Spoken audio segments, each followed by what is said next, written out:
What's up, everybody? It's your boy Andrew L. Case. You are now tuned into the Middle Initial Podcast. Today is February 5th, 2024. I'm here with my co-hosts, as usual, Jude A. Jackson and Kevin A. Lewis. Jude is eager to say what's up. Say what's up to the people, Jude. What's up, everyone? Hope things are going well. It's a nice February evening, and we're excited to be back with you guys. I'm excited. Very excited. That is true. We weren't here last week. Took a little week off. Not really to talk about. Kev, what's going on? I'm all right. I wouldn't classify myself as excited to be working with Jude again. But I'm good, man. I'm all right. I'm straight. How was your weekend, Father of the Year? Weekend was good. I saw Madonna in concert. Got to see Madonna in concert. Got to see. Interesting.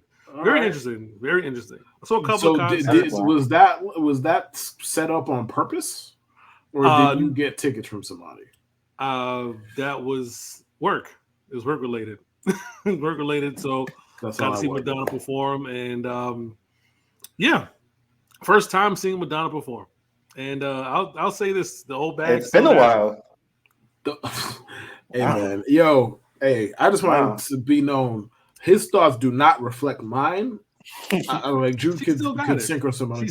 Listen, she's still trying to be sexy. She's still, kissing random people on stage. Like, well, not random. This was an artist she kissed on stage. Somebody else. I remember the Drake kiss. She kissed Drake. What was that? At the Grammy Awards, she had kissed Drake or something like that. I don't recall. I don't think he liked it. But dude, it was a girl on girl kiss, and all right. Yeah, I'll just leave it at that. Wow. But fair. Yeah, fair. But I don't have anything to add. Fair. But she's a great, for her age, she's a great performer. Can't move the way she probably wants to move, but great performer. So well, yeah, she's like 97 years old. Yeah, I'm assuming she can't. Yeah. But yeah, that was my weekend. Nothing really that I mean, I did see. Oh no, I'm lying. I don't know if it was this past Saturday, maybe it was. No, was it? When did the Knicks play the Heat? I did see the Knicks and Heat play as well. That was that not last week? I think it was maybe last week. Oh yeah, we were off. Yeah, we were off. Yeah, we were off. Yeah. So the time we were off, I did see the Knicks Heat. Classic Knicks Heat. Antoine was in the building, but I didn't get a chance to see him. Definitely talked shit the whole way, though via text because we won. A part of the many bodies we caught. We're gonna get into that. Definitely. Yeah. The next New York, New York, go. Yeah. And Kev being back as a fan, apparently. Yeah. But ain't no apparently. I'm back, baby. I'm here. Ain't no apparently. I'm here. Believe it. I'm here. Oh man. But yeah, that was my weekend. So let's start the show. You are now tuned in to the Middle Initial Podcast, bitch. Now everybody pod nowadays, but it pays when you listen to Drew, Kevin, Case, and in case you missed it, get your spirits lifted. Man, New York's getting covered just to be specific. When the beast will kick it, you get back. Yeah, listen one time, I promise you come back. Now we switching up a topic, you know that we come pack. And I don't wanna say it, but bitch, we want blacks. In fact, we need that. Cause ain't nobody talk like the boys. It don't matter who you like or employ. We've been the best for a minute. Big brains could've went to MIT, but we like talking shit. Here's the MIP.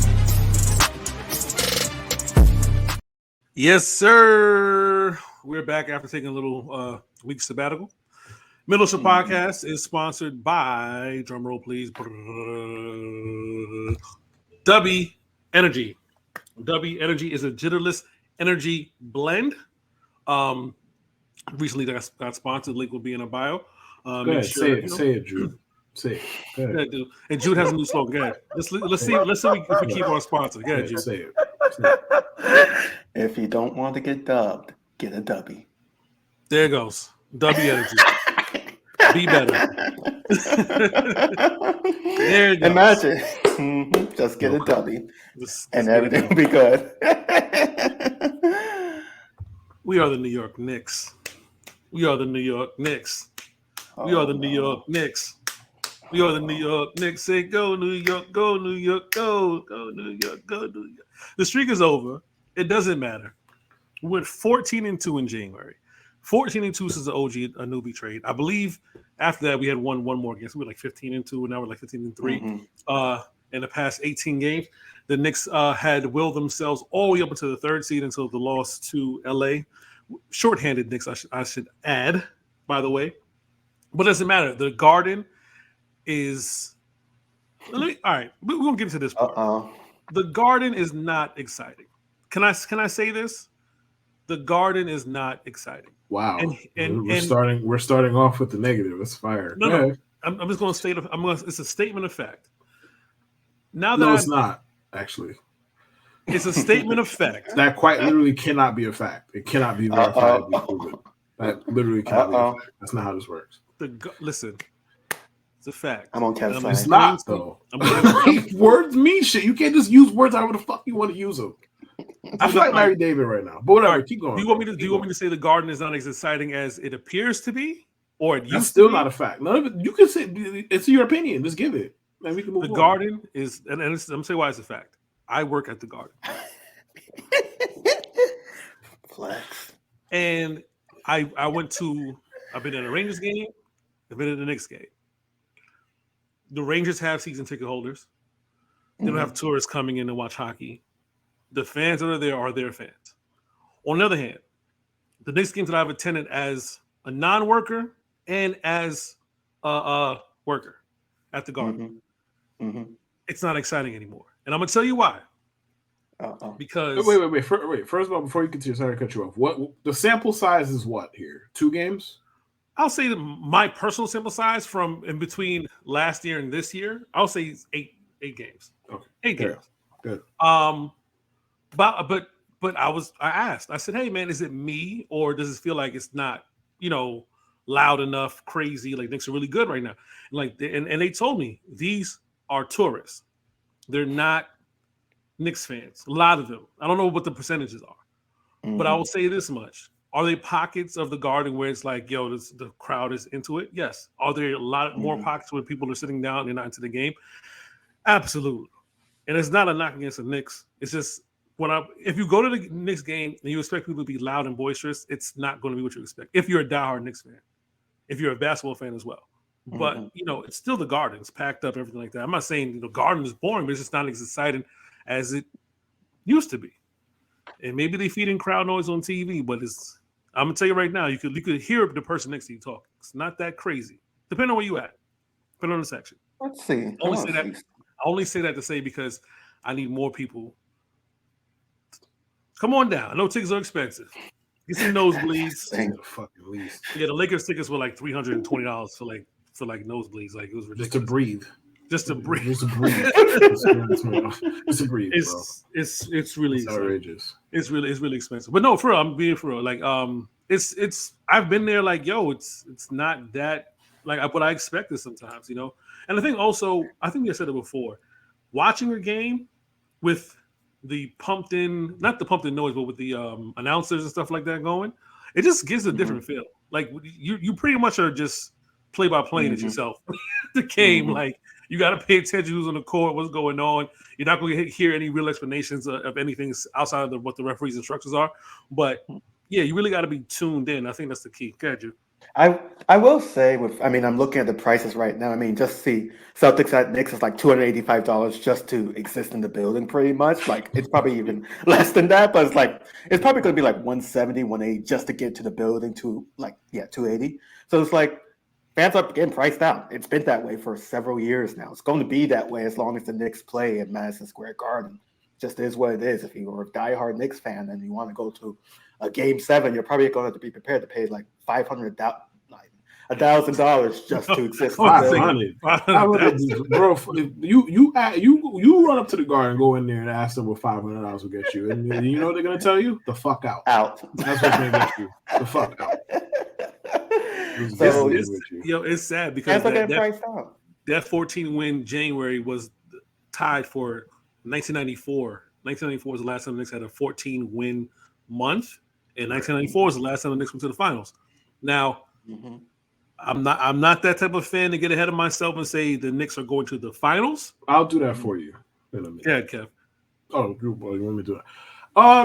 Okay, I'm not guaranteeing nothing. I don't make guarantees. That's just not my jam. What I will say for the Knicks is let's just assume good enough health for the moment, right? Because obviously, like what we see from the Knicks now is not going to be them at full health. If the Knicks get one more guard who could create a shot for other people, like just a good one, but hell, an average one, an above average one, anything, right? I think they stack up with everybody in the East. I think that's a fair thing to say. Yes, it's tepid. I don't care. They stack up with everybody else in the Eastern Conference. The Celtics, good as they are, I think they're one of those teams that just misses something. They miss something. The Bucks are coached by Doc Rivers. Oh, we gonna get to that. We gonna get to that. The Sixers. I mean, NBA. We don't know when he's gonna play basketball again. God forbid. Like, sorry that happened to that man, but you know what it is. Yeah. Am I supposed to be scared of the Heat? I mean, well, every fucking April, them dudes all of them start shooting like Steph Curry collectively. So maybe I should be, but as of now, like they don't move me in that kind of way. So it's just they get another good guard who can create for himself and other people. Mm-hmm. I'm begging them to just get Malcolm Brogdon. It should not cost you that much. Yes, the durability is an issue. Don't really care that much. That's baked into the cost. Go get him. Let him lead your second unit. Stagger the minutes however you see fit, whatever, and let's go. I think the window for them to do something is wide open because the NBA is kind of wide open. Like, yes, the Nuggets kind of deserve the credit because they can just turn up on it whenever they want. They just won a title. They deserve that love. Everybody else is beatable. There's a lot of good teams. There aren't a lot of great ones, and then there's a lot of just these teams aren't that good. The Knicks have a chance to do the window's wide open for them to do something in one of the more random NBA seasons in recent memory. So they should go try and do it. I think they can.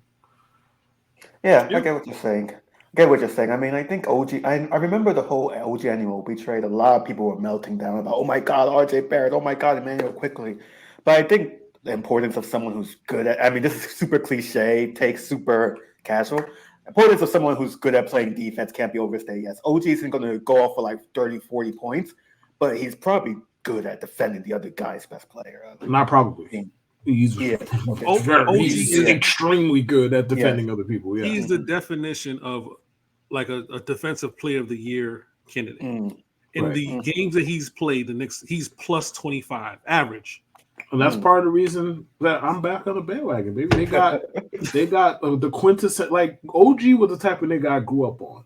Like he's better than those dudes, like at defending, but just gritty, hard nosed, plays defense, does a lot of things well. Like he's not gonna go out there and get you 28 when you want it.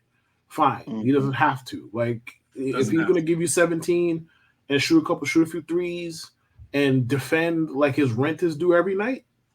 Sign me up. Like that's like when they traded for him, I was like, I get people.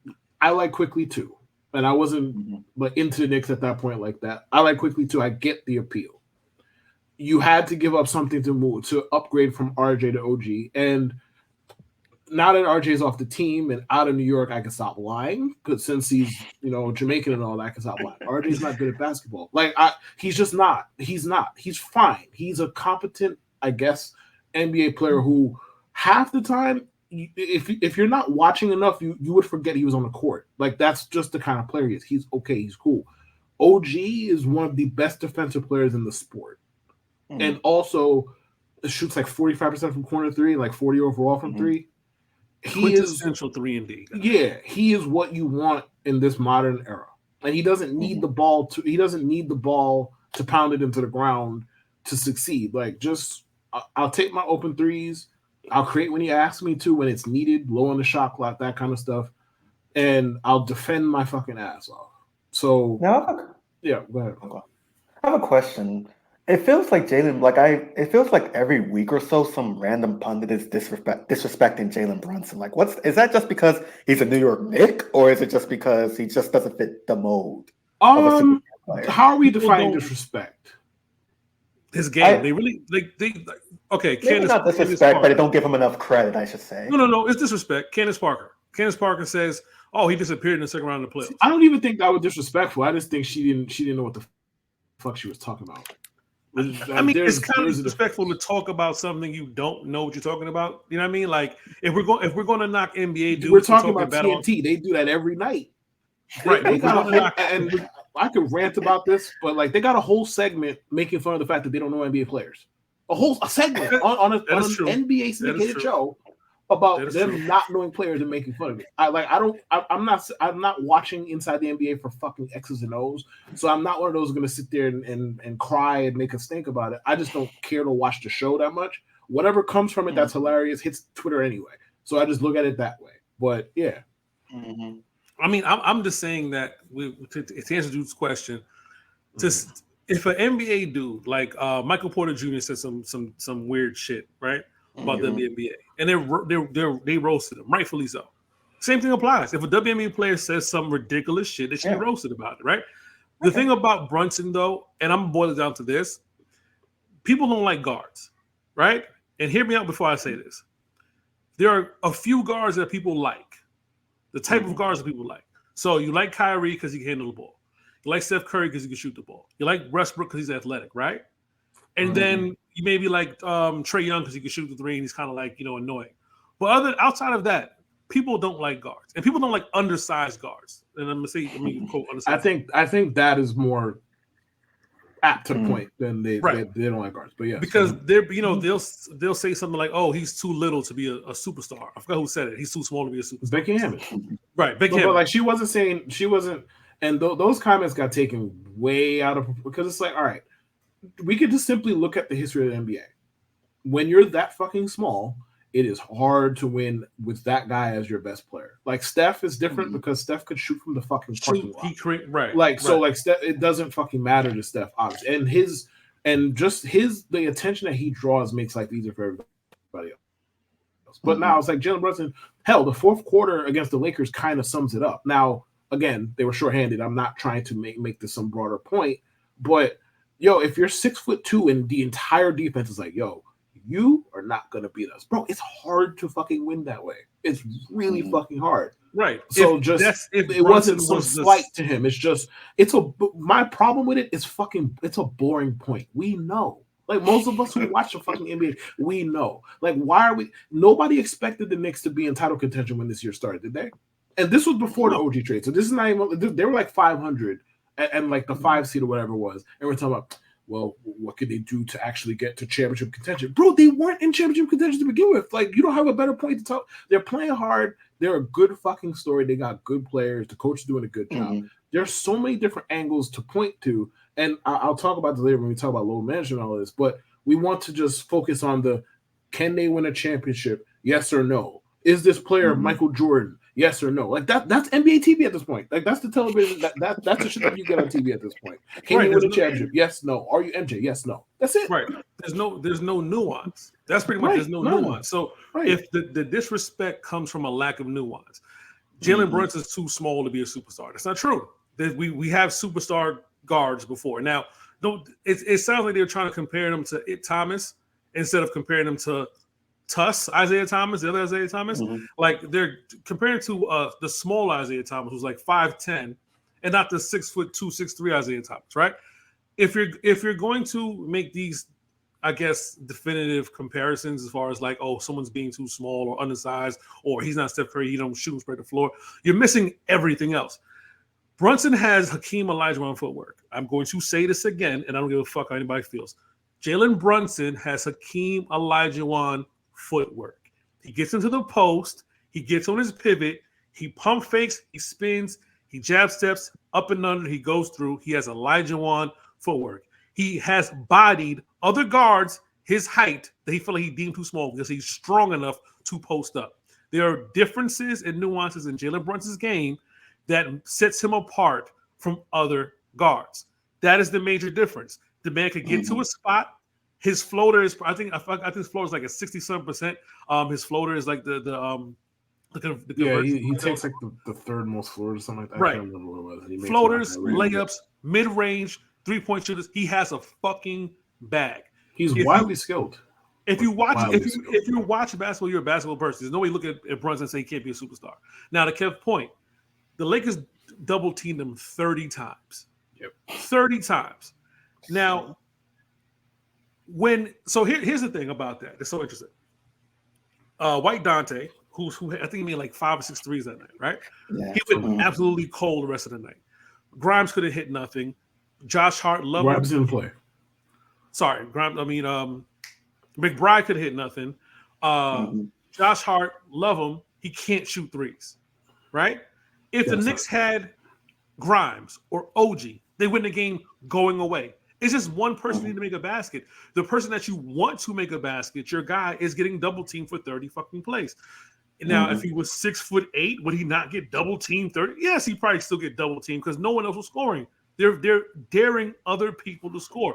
The Knicks went 6 minutes and 47 seconds without scoring. Yeah, they went ice cold. Yep. And that's after winning 9 in a row. That's after going 15-2. Like, I'm not looking at the Lakers game like, oh man, it was a tough loss. Nigga, it is what it is, bro. At that point, they were gonna lose another game. You're going to lose a fucking another game.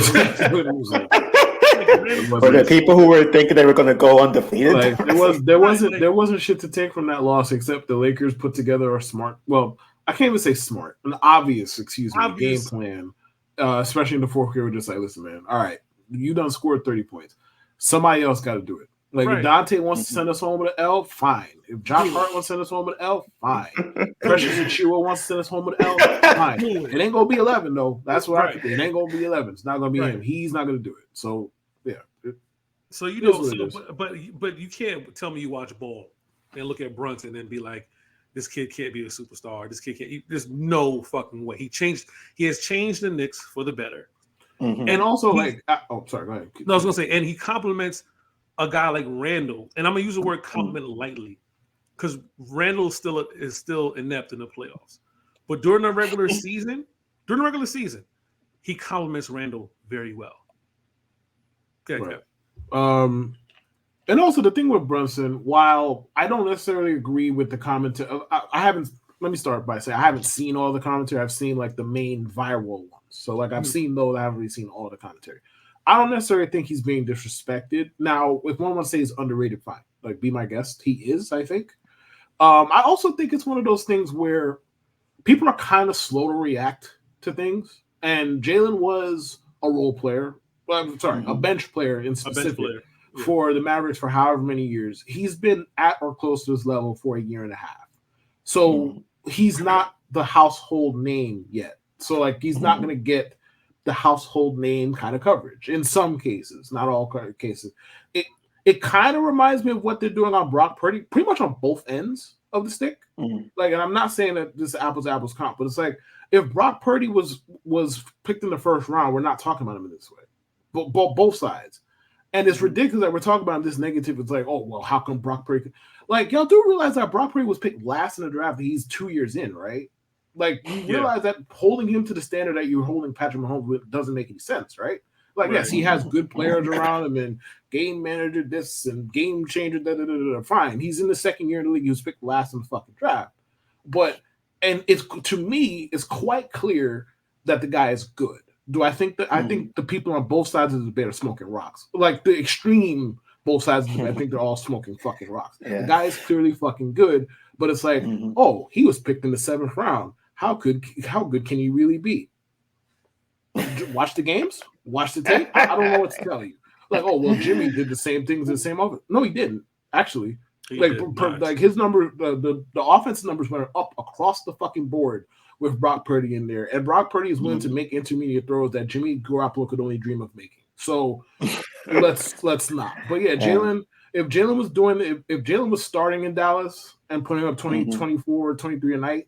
And then for some, let's say he got traded to the Knicks instead of signing for an undervalued deal, we're not having this conversation. Like they would have come around on him a long time ago. We saw the same thing play out with James Harden. It took people a few years to just admit, like, all right, this nigga is just that guy. He's that guy, and I understand sample size. I get it, but bro, just what like Jalen Brunson is not going to forget how to shoot anytime soon. He's not going to forget his magical footwork anytime soon. He's just this guy. That's definitely true. More news around the NBA. Where do we begin? Let's start with the whole. We didn't get to talk about this when it first happened. Let's start with the whole Milwaukee Bucks firing Adrian Griffin and hiring the consultant Doc Rivers. Little finger Doc Rivers. Like, all right. I know people. We all know Doc's MO, right? Great regular season dude. Can't get done in playoffs. Only got it done one time with the Celtics, and I think they said he went to like every game 7 every year. 7 games, every series. Yeah. So it's like everything except the finals. Too. Except for the finals, yeah. It was, and he got another 60-win season out of them. They started trying to build around Rondo. He ended up, they ended up getting rid of him. I think he goes to where did he go LA. to? LA to the Clippers. With Chris Paul and stuff like that. Couldn't get past the second round, I believe. And then he where he went after that, it was the Clippers. Did he coach anywhere after the Clippers? I'm trying to think if he coached someplace else, but The Sixers. Oh yeah, right. Sixers. Sorry, I totally forgot about that. Sorry. Sixers. Yeah, Sixers again. Sixers. I don't think Doc Rivers is a bad coach, personally. I think he's a lucky coach because he gets to go to these teams with full of talent. Lucky ain't the fucking word, but go ahead, man. Go ahead. But I also think outside of the Boston situation, the team he's going to has had questionable superstar talent, right? The Clippers, Chris Paul, coach Chris Paul, who's never been nowhere, right? At that time, like he's never been nowhere outside of maybe Western Conference Finals. And then, of course, it's Blake Griffin, and it's a bunch of guys who could dunk and not enough shooters, right? And not enough. That Clippers team is so overrated, and I was saying this at the time too. It's like, oh, how come we ain't win a championship? Like, what? Like, bro, they have like 3 people who can shoot, bro. Right, and their best player is 5'10". What are we talking about? Like the Sixers situation, you got a guy in Embiid who we'll talk about in this segment as well, who has all the talent, but sometimes he feels like an African Dwight Howard, bro. There's something wrong with him mentally. Something's wrong with him mentally. There's nothing wrong with him physically. I don't remember Dwight Howard folding in the playoffs every fucking year, but carry on. But that's why I say mentally. I'm not talking about like I think mentally sometimes like he's off. Like he's kind of weird. He's kind of weird. Didn't Jimmy Butler call him out, or what they call it Ben Simmons? He called out one of those two guys. It was Ben Simmons, if you believe all the back channel sources talking about that. Yeah, right. It was Ben Simmons. But it's like Doc Rivers has had questionable things. Now you go to Milwaukee, right? This situation is so fucked up because the dude Adrian Griffin is his first year as a coach. The Bucks are in second place. They have like 30-something wins. It's not like they're like struggling at all. I guess defensively. Now, right. The only thing that changed for the Bucks was what? And I'm gonna let Kev answer. What's the only thing that changed for the Bucks? They traded for Dame. They added Dame and they lost Drew Holiday. So your defense was going to get worse. You added a addition by and I think they lost Grayson Allen. Yeah, they lost Grayson Allen. And Grayson Allen, say whatever you want about his Ted Cruz ass face. Like he can actually defend people. He could, right. So you leveraged your defense for offense. More offense, yep. Mm-hmm. And you're scoring. You're just giving up 120 points. You're scoring 125. You're giving up 120. What the fuck is Doc Rivers fixing? Nothing. He's appeasing a superstar. In situations like this, especially NBA, you would think, hey, if I like to coach and the team likes to coach, then we're going to play better. The Bucks went and lost the first 2 games that he coached. And then I think this is when they lost last night too, and they had like a 15-point lead in the fourth, and they're 1-3 since he's become coach. NBA coaching is so weird because like you'll see the Bucks were like what, the best team or second best team in the NBA period, weren't they? They were like second best team. They were up there. It was like second maybe or third or fourth in they were up there. And the guy's fired. It's like NBA is crazy. Like your job's never safe. If you get fired with that kind of resume, your job's just never safe as an NBA coach. I will say this. NBA coaches in general are mostly just replaceable. Now, there probably is a happy medium with the type of shit that the NFL does and what the NBA does, where the NBA will literally fire you at the drop of a pin, and the NFL is just like, even after it's clear, like, yo, this guy ain't it. They're just gonna keep bringing back the like. There's probably a happy medium there somewhere. I lean on the NBA side of the scale because realistically, look, the NBA is about talent. If you ain't got talent, I mean. Every sport's about talent, but you know what I mean. Like the NBA, you need the top end talent to win championships. In a way that the NFL, like if you have Patrick Mahomes, if you have Tom Brady, you could skate by at certain spots, whatever. The NBA, you need fucking top end talent to win at a high level. Now, here's the thing with the Doc Rivers thing that's fucking weird, is they fired Mike Budenholzer, right? Not too long ago, and I thought Mike Budenholzer was a fine coach who did a lot of weird shit come playoff time. Does that sound familiar? You fired Mike Budenholzer because of playoff performance, because they got smoked by the 8 seed, right? Which Miami couldn't feel their face from 3 for like 3 months. So I don't holding that against him is kind of weird. But whatever, you're the 1 seed, you got fired. I can't say what I just said and be like, you can't fire Mike Budenholzer after losing to an 8 seed. Can't do both those things. You want to fire him, fine. Then you hired a rookie coach. Mistake number 1. Because it's not hiring a rookie coach is fine in a vacuum. If you are a championship contender, you should not have a rookie coach. I don't care who you are. I don't care who you have. We saw this fucking song and dance with David Blatt. LeBron treated that man like a towel boy for a year and a half, and then he fired his ass, and then won a chip right after that, right? Like, we saw this. But you're telling me that you then fire the rookie coach because if you believe, like the Bucks fans, I follow a few of them, the team hated him, right? And the defense went into the pits. Now, I don't know what they expected with that personnel, but I just don't understand how you fire a coach because of player performance. You hire a rookie coach, and then your solution to all of this, because again, you fired a guy because of playoff performance, was then to hire the guy who probably has blown more talent than anybody in league history. And I say that with saying that the Clippers were overrated. There's some flaws with the team that he coached. But the bottom line is his resume says what the fuck it says. And nobody's blown more 3-1 leads in history than Doc Rivers. Not a soul. Nobody has. So I'm just not sure how this is the logical conclusion. I don't really give a fuck that they fired Adrian Griffin. They see him every day.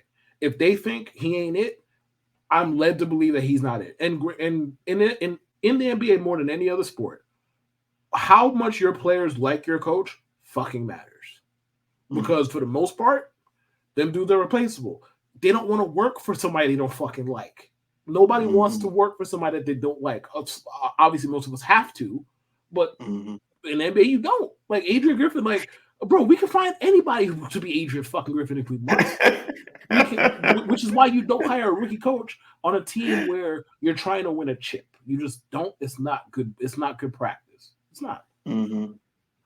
Yeah, I get where you're coming from, and I think you made a great point. That I mean, I honestly I follow the NBA casually somewhat, but I can't tell you more than like 4 or 5 NBA head coaches. And I couldn't pick them out of a lineup. I couldn't pick them out of a lineup, and it's just like, yeah, and it's pretty much like you said, if you have the talent, you're expected to win. And Adrian Griffin had the talent, and he won. That's the crazy thing. He had the talent, and he won. It's not like he underachieved. He literally just he won. They just didn't like him. And they don't that's just how it goes sometimes. It matters. Yeah, that's how it goes. It's the dumbest shit ever. Because to Kev's point, right?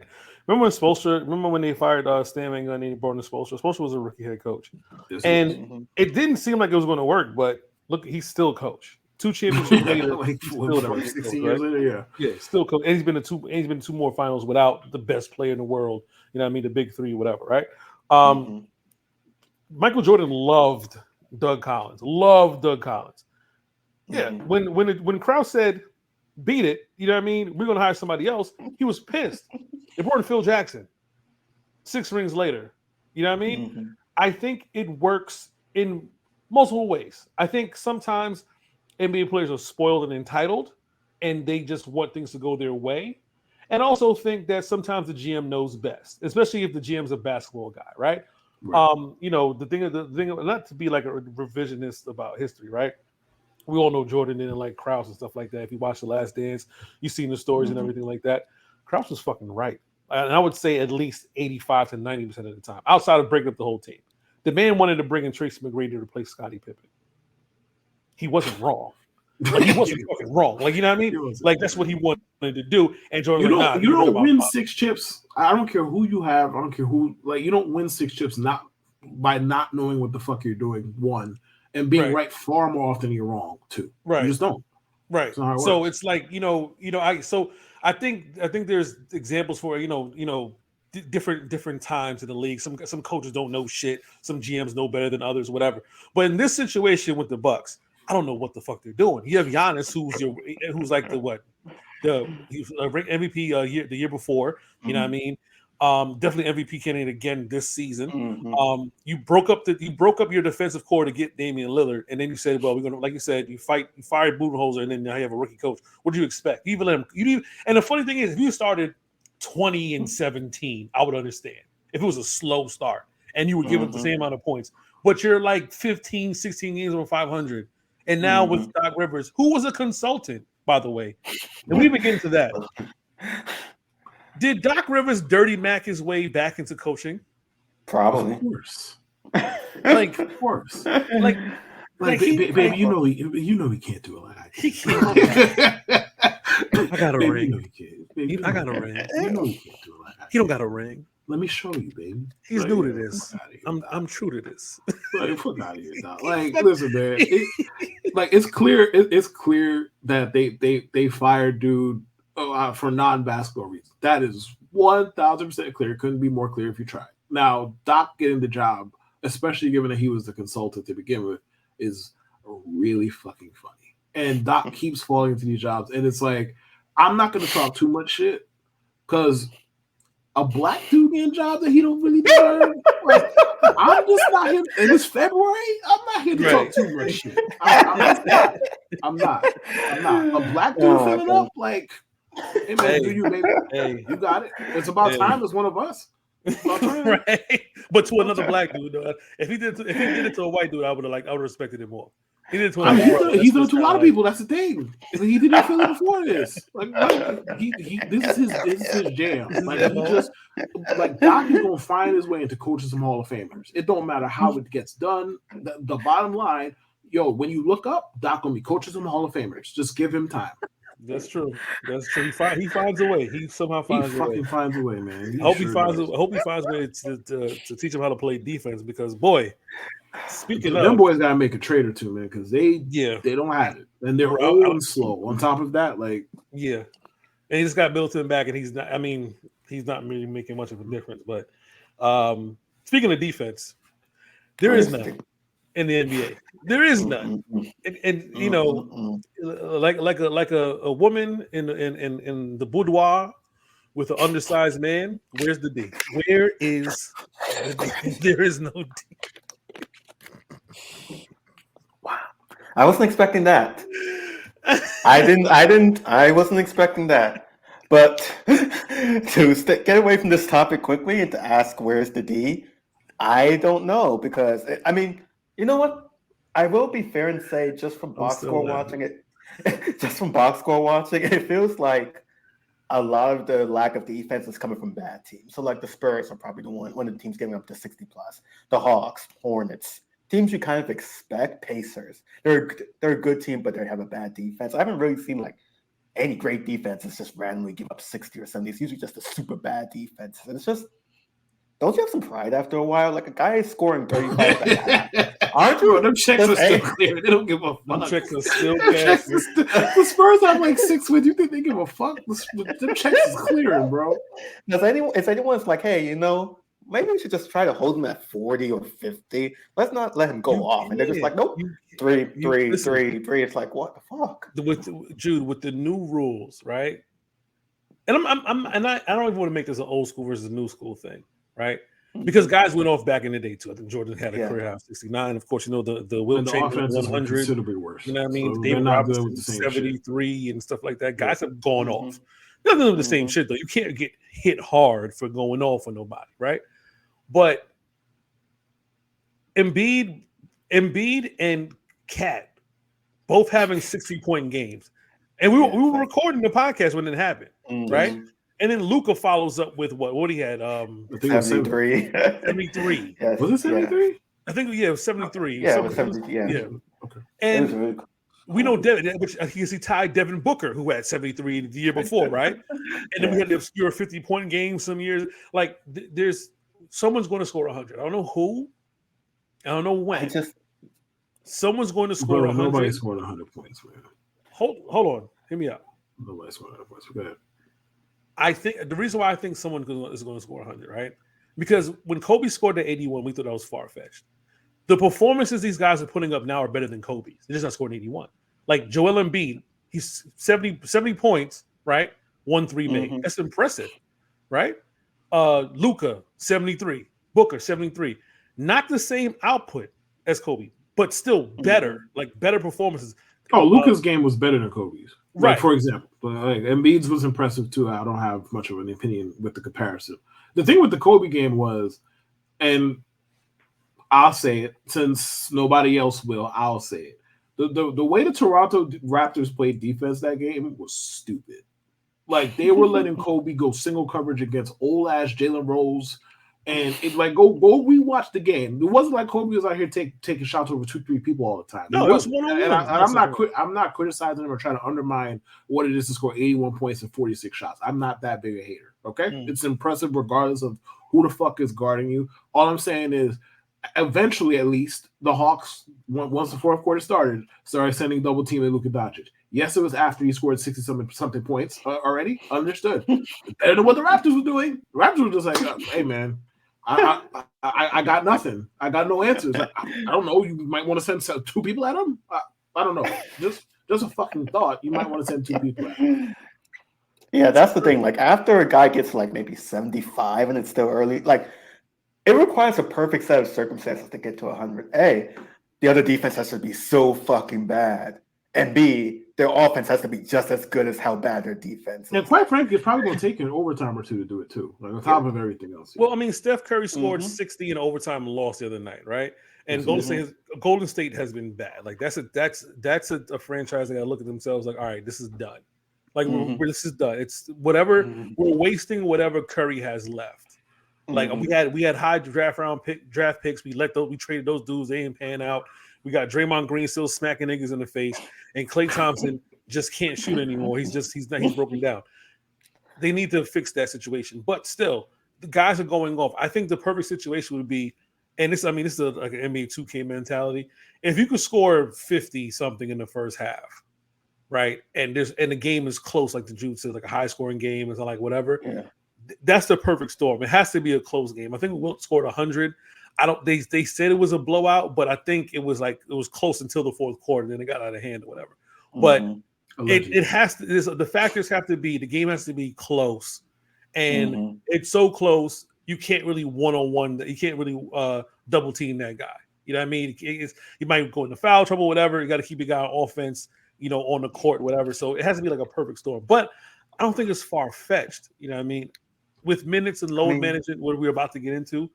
Maybe, but I'll say this though about the defense. In a vacuum, if you want to talk about the defense in the current NBA is problematic, sure, because all of the rules benefit the offense, and the players are as talented as they've ever been, if not more so. Right now, where people lose me is where they start comparing it to the '90s. It's like, guys, number one, the offenses were extremely elementary in the '90s. Number two, there weren't a lot of skilled players on each team in the night. There was a lot of dudes who were there to be goons. A lot of dudes who weren't there to actually play basketball. No, seriously. Like, they were there to regulate in the paint and clothesline people and this, that, and the fucking third. There's a reason that there's no goons on nobody's roster no more, because they actually have to be skilled to be on a roster to whatever degree, right? Okay. Now, the thing with it is, we see what the NBA looks, and this is why partially why I don't take regular season basketball seriously up until like April. Because they don't let them play. Not every game, a lot of the games, especially when you get either one bad team or an average team or 2 average or bad teams, a lot of those games look like open run at the Y. Because that's what the NBA wants in regular season basketball. Run up and down, shoot, have fun, high five each other, and go home. That's what the fuck they want, right? That's what they want. April comes around, they actually let niggas play basketball. Like, they let you chuck people, they let you grab them off the ball, they let you do all of that kind of stuff, and it looks more like playoff basketball. Hence why I take it more seriously when it comes to that time of the year. And you don't see 140 to 138, right? You don't see 140 to 138 games in the playoffs. Like, you might see one once in a while, but you typically don't see them because they don't. It ain't fucking open run at the Y. Like, somebody coming off a screen, you could grab them. Like, they let people get away with fucking contact. I mean, for like, Warrior fans make Steph Curry the main character of everything. Special ability, by the way. But you look at how they referee him in the playoffs, and it's like, they let the Warriors get away with an obscene amount of moving screens. So it all cancels out in the end. But they let people grab. like the 2016 Cavs, their entire game plan in the finals was Steph is compromised already health-wise, right? Okay, we are going to fuck him up. He's coming off screens. We are going to fuck him up. We're going to grab. We're going to chuck. The shoulder. We dare you to call us every time down the fucking floor. And they didn't because they won't. That's how they referee in the playoffs. So the defense is what it is. The rules say what they say. Like, I also think a bit of the talk about the defense was disingenuous with regard to the high scoring outputs, because I didn't hear none of this shit when Joel Embiid did it. All of a sudden, Luka did it. Now, all of a sudden, like a week later, all of a sudden, now defense is league wide are an issue now. No, wait a minute. Luka was basically power walking to the hoop. I don't know how much highlights you saw, bro. That's one clip. Go look at the fucking 70 points he scored. There wasn't a lot of shit that nobody was doing with him that night. I mean, I'm not saying he couldn't be stopped, but it was like Joel Embiid was playing. There was one clip that featured an illegal screen, by the way, that they didn't call. That I saw replayed over and over. It's like, well, this is what y'all claim is better than the 90s. Like, I saw that shit 100 times. I'm like, I blocked so many people over it. I'm just like, block. I just don't want to. I don't want to see your stupid ass again. Block. It's an illegal screen. Number one. Yeah. Number two is one clip of a 70 fucking point game, bro. There was a lot of other points scored. Like, Luka made one shot behind the goddamn basket, falling out of bounds. What the fuck do you want him? What the fuck do you want the Hawks to do with that shit?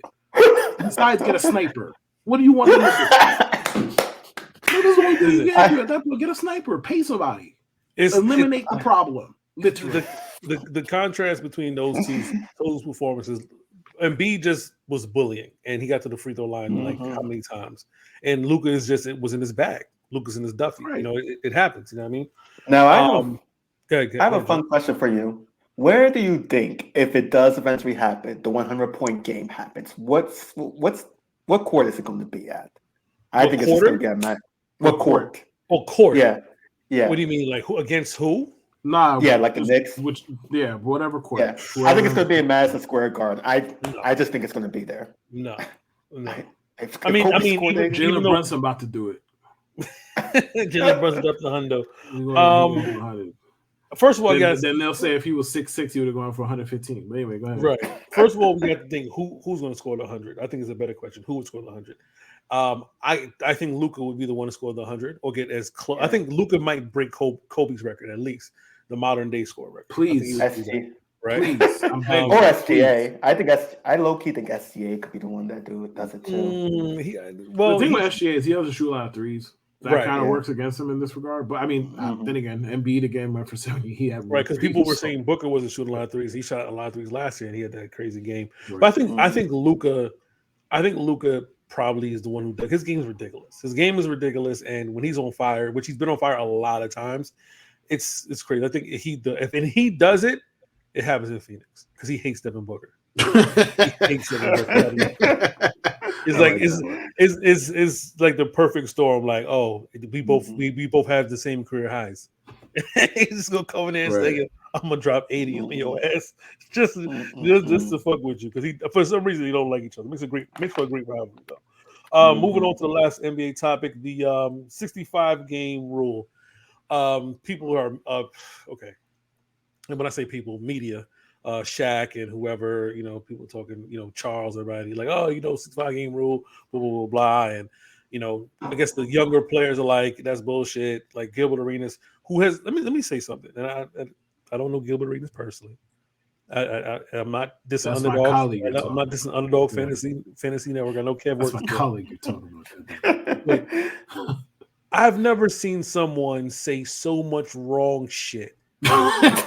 Jesus Christ. And people just shout out to Rashad McCants for having the guts to go against half of the shit that Gilby's saying. Because sometimes I'm not listen. Hey man, you lost me when you give a props to Rashad. I'm not saying he's right. I said just going against the shit that but then nobody checks him for his goofy ass shit either. So no, listen, this all I'm saying is there needs to be an antithesis.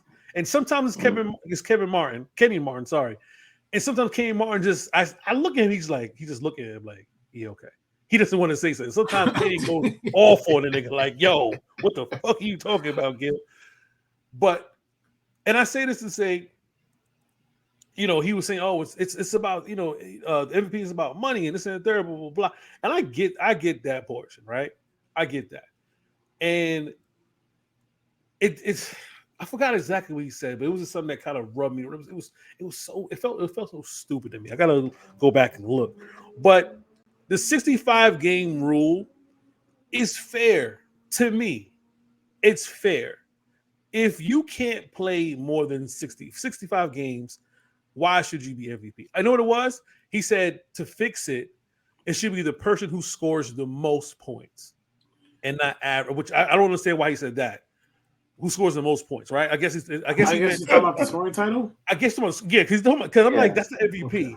He's like, so he said some shit about if Embiid is doing this but he don't have 2,000 points, and SGA got 2,000 points. That SGA should get it because he got 2,000 points. But I'm like, he said something to the effect of Embiid would have to work harder. You mean average 10 more points a game to score to match the output? Like it's like, what the fuck are you talking about? It's like, forget all that though. Right. But the point of the matter is, if you're not playing games, you're not available to play, load manager otherwise, you have how many games you could miss at max? Was it 17? 17 at max to miss. Mm-hmm. Now, I think there should be an addendum to the rule. If you are hurt and you're placed on IR, that shouldn't count against you. I think that's about. And I'm not talking about a 4-week or whatever. I'm talking about like a 2-week IR. That shouldn't count against you. So if you finish with 64 games or 63 or 60 because you were in IR for 2 weeks or whatever, it shouldn't count against because you were in IR. I would say that much if you made an addendum to the rule. But for people to be upset that, that's not what you mean it's not fair. Y'all motherfuckers want to take off, then take off. You must not want the bag. Yo, if you play 65 games, you could have a chance to get MVP, and you win MVP, you get extra whatever $1 million. Then play 65 games, right? That's just play 65. No one's telling you to play 72. Just play 65. You can't. People. What's the problem? Maybe someone sees it differently. Kev. I think the rule is kind of goofy. I understand what they're trying to accomplish, right? Like Adam Silver's trying to bring the regular season back. He's trying to make it meaningful again, whatever. I understand what they're trying to do. And I'm not even necessarily, I'm not saying the rule is unfair on its surface, right? Now, them making this rule is like putting a Band-Aid on a bullet wound. Like it's just not going to do that much. Like it looks nice, I guess. It's not doing that much. Because realistically, 2 dudes in league history have won MVP playing less than 65 games. Like we already knew that. I don't even have a problem with that. They're just telling me the obvious. Fine. Mm-hmm. First, second, and third team having to play at least 65 games is goofy simply for this reason. You're not going to sit here and play in my face and tell me that whoever the 17th best player in the league is, pick one. Let's say Donovan Mitchell, for argument's sake. He plays 68 games. You're not going to tell, Donovan Mitchell probably making one of all three, the 3 All-NBA teams. But let's just go with it. You're not going to tell me that 68 games of him is worth more than 64 games of Luka. Like, it's insulting to my intelligence that you even bring that up. So, no, like, the first, second, and third teams being bound to that rule, to me, is silly. The MVP, it is what it is. They're not going to consider you if you play less than that anyway. So, like, that doesn't even need to be said. But I think the games played should be a factor while also not disqualifying somebody. Like, if that makes sense. Like, I don't think if Steph Curry plays 64 games, especially given how fucking old he is, he should, and he's just one of the best guards on planet Earth. I don't think you should then tell me, okay, he can't be considered a top 15 player because, well, he just didn't play. He played 1 less game than he should have, or 3 less games than he should have. I think that's kind of ridiculous, personally. Now, the money reasons that people get, I mean, the game is the game on that. Like, the players signed up for it. And realistically, the players been getting fucked in CBA negotiations for a long time. So, whatever, they do what they do. They've been getting big fucked. You're about to say some sick shit. Get it off. Go ahead. Remember the first CBA shit they fucked themselves over with? Which one? It was the oh shit, what was it? It was the money, the contract thing. Remember the contract thing? The not this one that passed. Remember that was with Harden, but there was the other CBA thing they fucked themselves over, and people were like, "Yo, y'all signed up." I forgot which one it was. I think But I remember the big thing was like they couldn't wait. They made the league the weed legal, and like they just couldn't look past that at all. I don't know if that was the same. It was a contract thing. I don't remember, but the who was the Chris Paul was the head of player or whatever, and then people you know what it was because everybody was pissed at Chris Paul. Like everybody was mad at him. Yeah, like, I'd know it if you brought it up, but bro, they're at the negotiation table, bro. Like you negotiated for this 65 game shit, like. Yeah, I mean, like, and I personally think like the rest thing. Like I think they overreacted personally because I still don't think that many people were doing the whole rest business in an egregious fashion.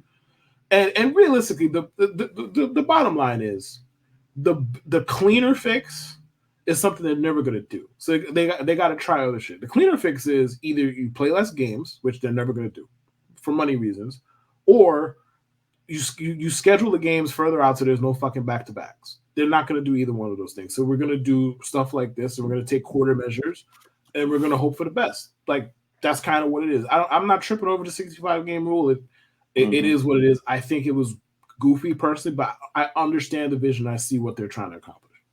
Jude, you like to take games off. Damn. I was not expecting that.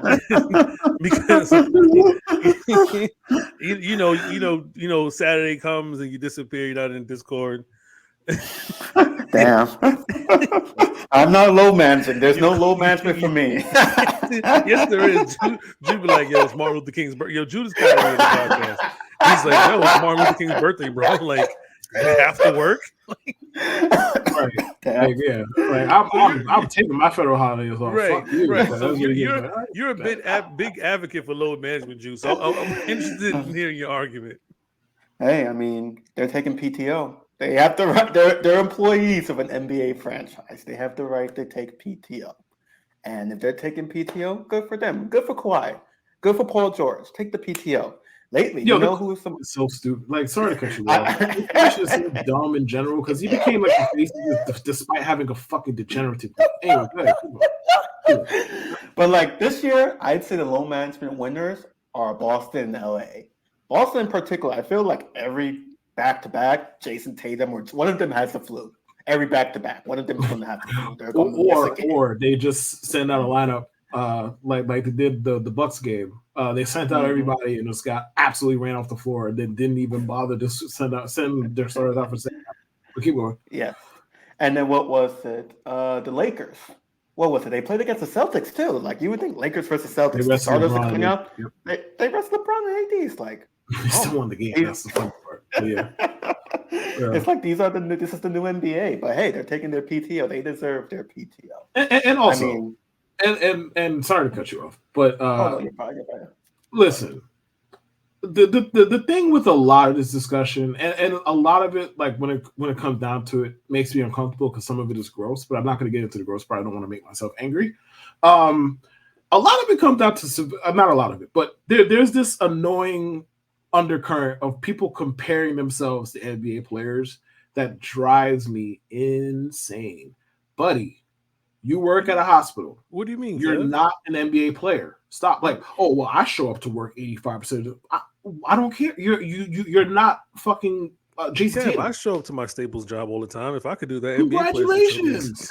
Congratulations. They're like, oh well, if you show up to work.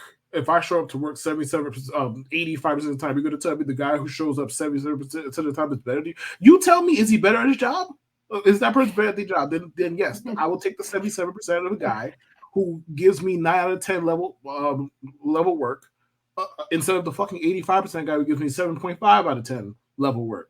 Y'all are not NBA. We do this all the time. Like, oh well, if you can't work 80% of the time, like what are we really doing, bro? Their job is not yours. They are stressed athletically, physically, obviously, to do what they do. And the type of running around NBA players have to do is way more than they used to have to do because offenses are way more advanced than they ever fucking were. But like, stop. Like, why do we pay these guys this much? And like teachers show up all the time. Bro, ain't nobody coming to watch Miss Dawn teach. Nobody coming to watch Miss Dawn teach. No disrespect. No disrespect. Nobody coming to watch Miss Dawn teach. Nobody coming to see the local nurse. Nobody coming to see them. Sorry. Like, they do great work and they deserve more pay. This is not about that, obviously. Y'all not NBA players. Y'all not NFL players. Y'all not MLB players. Like, Mike Trout is probably going to end up taking 40 days off this year for a variety of reasons. I ain't Mike Trout. So I'm not going to compare myself to Mike Trout because, well, I show up to work 90% of the time. Nobody gives a fuck how much I show up to work except my boss. Nobody cares. People get PTO too. Like, most jobs, you're going to get some paid time off. It's not their fault. And it's especially strenuous because, like, you look at the NBA, and we cited this earlier with their programming. You look at the NBA and you look at the conversations had about the NBA from these same people. They pick and choose when the fuck the regular season matters, which irks the fuck out of me. James Harden's big ass has played 80 games basically every fucking year, despite looking like how he looks. He's played like 80 games every single fucking year. And you know why? And does he get any credit for it? No. You know why he doesn't get credit for being a great regular season player? Because his playoff resume stinks. I wonder. That's the point. That's the point. A lot of these dudes, a lot of these teams are resting these players for playoff reasons because we have decided as a collective that regular season doesn't fucking matter. That's why I can't be mad at Adam Silver for making this rule. He's trying to make the regular season matter again. The problem is the fucking toothpaste got pushed out of the fucking the fucking tube a long time ago, and it ain't going back in. Go ahead. I will say, I mean, does anyone even care about NBA divisions? No one's wearing like I won the Southwest Division. Bro, they stopped division shit how many years ago? The rivalry in the NBA is a West Coast team versus the East Coast team. They cut the division. Remember when the Bulls and the Knicks were fighting for the Atlantic? They cut that shit years ago. They was like, fuck this. Nobody cares about those. But they still get banners. They still get banners, but no one cares about that shit no more. Like, this shit is just passe. Anybody care about that shit? Yeah, same thing with hockey. Hockey went to whole Metropolitan League and all the other shit. Like, it's just stuff that. And it's not MLB where you see them all the time. Silver is trying to figure out how to make the NBA playing game a thing, right? And he's like, well, thinking about giving the winner of the playing game automatic berth. Buddy, that is going to be terrible if that happens. Because there's going to be a team that wins the play-in, and it means nothing outside of, the 500,000 they was talking about. And they're not going to be a good team. And they're going to go to the playoffs because they won that stupid tournament. And if that was true, if that was true to this season, the Lakers automatically have a bid to the playoffs. And I mean, can you imagine? Listen, no, because it ties with the load management thing. Could you imagine if that reigns true and LeBron comes in? Oh, I want to be back-to-back playing champion. Yeah, bullshit. You want to play 40 games and be fresh for the playoffs. So you're gonna go hard when it's playing, so you could coast the rest of the fucking season. So if you don't want load management to be a problem, please make this playing tournament towards the end of the season and not in the middle of the season. That's like, and also I think a simpler fix, like with regard to load management, is this: you simply don't allow those dudes to sit road games. A lot of this fucking started because we were bitching about, what about little Timmy and the family of four who bought tickets and like, listen, what? I'll just go full curmudgeon. Fuck it, I'll go. If you buy tickets to an NBA game, you subject yourself to that shit. This is not a concert. It's on the ticket. It's on every ticket. Concert tickets too, subject to change. It says it on every fucking ticket. Right, but at least like if you buy a ticket expecting to see Lauryn Hill and you don't see Lauryn Hill at all, like I understand why you pissed off. Not granted, that's funny for reasons, but then fine. I understand why you mad. Like again, Kawhi Leonard was the face of this shit, right? Right. You bought tickets expecting. I don't know how many people are buying tickets expecting. But it wasn't really Kawhi. It was also Tim Duncan and them. Like it was really right. But Kawhi was the main guy. But yes, the Spurs obviously started this, right? Yeah, Greg. But like, you buy tickets expecting to see Kawhi Leonard and you don't see him. Like, bro, that's on you. How bad am I supposed to fucking feel? Like, bro, when they were interviewing the fans, like, man, I came over here to see Tim Duncan play, and I was like, really? At like 39? Like, shit. You went up to see him play when he was in his 20s? God damn. Like, that's what happens. Like Tim Duncan is like 37 years old on his last legs. Like, yo, I came here to see Tim Duncan. And game time decisions are legitimately a thing. Like this is not like stuff that they make up. Sometimes guys just like, hey, I don't know if I can make it up until game time, and then they're listed as out like an hour before game time. That's something that happens. But if you had just made it so these dudes can't sit road games, or at least you better have a good fucking excuse if you sit road games, I think we probably wouldn't be having a lot of this conversation because it would be you couldn't play the why can't the fans see these guys on the road? They saved up that little Timmy can't see his favorite player.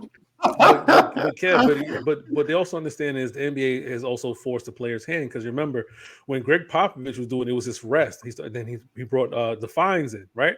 Yeah. Now players are simply saying, "Look, I've been playing injured, so I can." So you can't say I'm not sitting legitimately anymore because it's like, hey, you know what? I did hurt my wrist last week. X-rays were negative, but under doctor's orders, I should have been sitting for 2 weeks. I didn't. So now when that wrist injury happens, they go immediately on injury report, and then they're always questionable day-to-day game time up until the point of the game. That's how it's working back to the player's strengths. It's like, if you're going to fine us, then fine. Every time I get hurt, I am going on to the injury report, and they're going to list me as questionable or day-to-day. And if I feel like playing that game the next game, I will. And if I don't, I don't. Because AD and LeBron's been out several times this season. Did anyone see LeBron significantly get hurt this season at all? And also, this goes back to a general thing in society. People don't actually want to be told the truth, man. Why I say that? When this stuff was happening, but they were putting the injury labels on, nobody cared. Mm-hmm. It was when Popovich was like, hey, fuck y'all, I don't care. I'll tell you the truth. Right. Niggas just rested. Right. If Pop or DNP old, as they once put on the fucking score sheet. Like, Pop would just be like, all right, man, yo, he got a heel injury today, whatever. Right. We'll rest it up and see what happens. If you just kept doing that, we might still be doing the same shit. But like, Pop got tired of hiding it. Actually want honesty. He's like, look, I got 3 guys over 35. What the fuck do you mean? I got to tell you what's wrong. They're over 35. They're over fucking 35. I mean, I'm here to win a championship, not against the fucking Hornets in January, bro. Right. So we can probably keep them either fucking way. Like, that's the point. Listen, we all getting old. You know what I mean? And sometimes, you know, some of us when they get old become dads. So if you're an older guy like me and your dad, make sure you shop dadsarcool2.com with the promo code MIPod69 and get 10% off. Look at the bad your merch. Once again, dadsarcool2.com. Get yours today. Look at the bad picture. Moving on. Let's go to let's go to Super Bowl preview. We're not going to spend too much time on this because everybody spends a whole bunch of time on it. There's really not much to talk about, but we're gladly going to acquiesce to the people who want to hear us talk about it for a little bit. I don't really think there's a narrative or a title outside of Pat Mahomes, you know, going for his 3rd ring, and San Francisco getting over the hump, I guess. You're going to try to make it about Purdy and Mahomes. There's no narrative. Like Kev said, this is a guy in the 2nd year. He was picked dead last. Is he even supposed to be here at this point in his career? No, right? So he's, you know, I'm not going to say he's playing with house money because he's been good for the past 2 seasons. He shut up a lot of people. He'll shut everybody all the way the fuck up if he wins, especially in spectacular fashion. But outside of that, like there's no real storyline. You know, you can try to create one, you can try to force one. There's no real storyline. And I think because it is San Francisco, a team that has been good the past 2 decades, have made it to a couple of Super Bowls, NFC championships, there's not really much to say. And of course, Pat Mahomes, his career arc being who the fuck he is, what else is left to say? Now, we'll say something that people probably heard of today is Pat Mahomes Sr. getting a DWI. And I'm saying this because there have been things. It was Andy Reid's son. It was last year. Yeah. Mm-hmm. Yeah. And it was a couple of years back, I think. I remember what you're talking about. It was Andy like Reid's son, Pat Mahomes Sr. Who else? I think it was like somebody else got DWI or something like that. I think it was like 3 incidents. I don't know. I'm saying this, and this is why I'm saying this. Substance abuse, alcohol abuse is a thing. It is a thing. It is a real thing. And I think this is Pat Mahomes Sr. 3rd DWI or something like that. At least 3, right? And I know we like him for smoking whatever pack and whatever, and we think he's this fun fly guy. But that might be that's not no Mike. That's a man with a problem. And then of course, Jackson Mahomes facing what he's facing. That's a family with some internal things. But I'm saying that this is highlight that substance abuse is a real thing. And it's a dangerous thing, and it breaks apart families, tear apart homes, and it could change lives for the people drinking and the people not drinking. So my personal stance for this whole preview week, especially being in the city of sin in Las Vegas, and I'm pretty sure none of our fans are going to be there. But if any of our fans of our show are there, please be responsible. Super Bowl weekend, have your fun, and don't go overboard. You know what I mean? We've lost a lot of people to drunk driving in lifetime. You know what I mean? We see what happened with Henry Ruggs in Vegas. You know what I mean? Incinerated a car and, killed a woman and a dog and stuff like that. And I think we take a lot of times to make jokes about certain things, but in this thing, and it kind of hits close to home for me, is just, it's sometimes people look from the outside like they're having a great time and we don't know what they're dealing with behind the scenes. And it seems like Pat Mahomes Sr. is dealing with a lot. You know what I mean? This was third.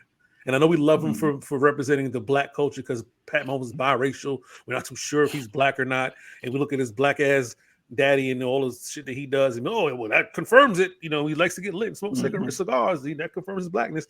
But I think we need to take a step back and be like, all right, man, this guy needs serious help. So my prayers go out to the Mahomes family. And that's all I have for Super Bowl. What I have for the Super Bowl is Patrick Mahomes, if he wins, I don't get why they ever list Patrick Mahomes as an underdog in the playoffs anymore, to be honest. Like, for me, he'd have to have one leg and both of his thumbs are just gone for me to even consider being like, Patrick Mahomes cannot win this game. There's nothing at this point that he hasn't done in the playoffs. Nothing at all. Comebacks, double-digit comebacks, he's done that. 20-point comebacks, done that.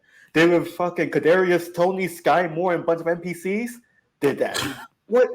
Go on a road game with NPCs and win? What else can he do? What else can he do? That's pretty much what it is. It's like until Patrick Mahomes proves he can't do it on a consistent basis, you can't really bet against him. And that's my take for Patrick Mahomes. The Niners, Marlon, shout out to Marlon for being a Niners fan. I know this is a big moment for you. I know. Damn. I know. I know after all the struggles with Jimmy G, you finally get to see Brock Purdy do his thing. But I still think it's going to be the Chiefs. I don't really have much to say. We know what it is. Patrick Mahomes is playing with NPCs. The Niners are a good team, but Patrick Mahomes is Patrick Mahomes until it's proven otherwise. That's all. And there is one thing I want to say. Please stop bitching about Taylor Swift. There are so many people out there who, I want to say this, there's so many people out here who are bitching like, oh my God, why are they showing Taylor Swift? Oh my God. And it's like maybe 1 minute total throughout like 2 games. It's like, just stop. She's watching the game. She's supporting her boyfriend. Please, just stop. She's just watching football. And that bothers you that much that she's watching football. She's not even saying anything problematic. She's not even saying anything. So it's like, bro, that woman don't even want the camera on her. That's the funniest part about it. Jamie does some awkward shit when they put the camera in her face. And it's like, that sounds about right. Listen, man, do I think the Niners are a better team than the Chiefs? Yes.